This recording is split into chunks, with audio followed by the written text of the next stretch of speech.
everyone, welcome back to Sunny Life Show and thank you so much guys for tuning in. I'm back again with the Mzansi Soapy Stories and I'm like guys ikhuluma nge-scam sam. It's payback time to uKwaito kanye ke benoTibosi. Niyakhumbula guys ukuthi ke uKwaito noTibosi bamenzani ke uBraboki owekade bafake ekhanda ekutheni abenze ke ubugebengu lapha enkampanini yabo bambophisa. So guys kune trip kade behambile ke izolo yokuya eNamibia kwi-business summit and so the question ukuthi baya khona ngempela noma ke kukhona okushaya amanzi.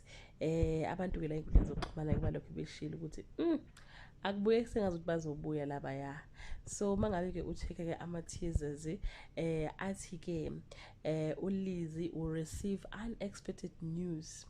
uKatie also discover a troubling pictures that raises concern for his best friends. Uzobona ke izithombe zika Braboki kanye ke nomunye umlungu nabo beya kwi summit ke efanayo.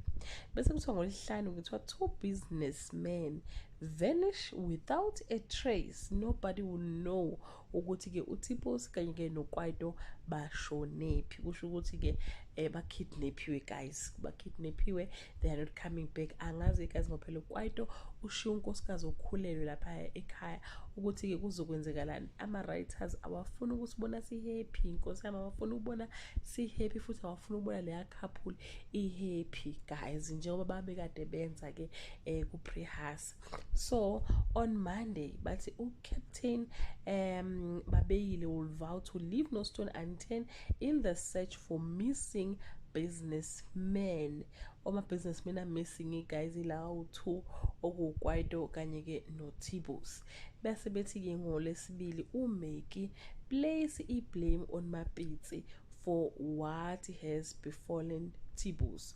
Guys kwenzeni manje uMapitsi? Wenzeni uMapitsi nkosi yami?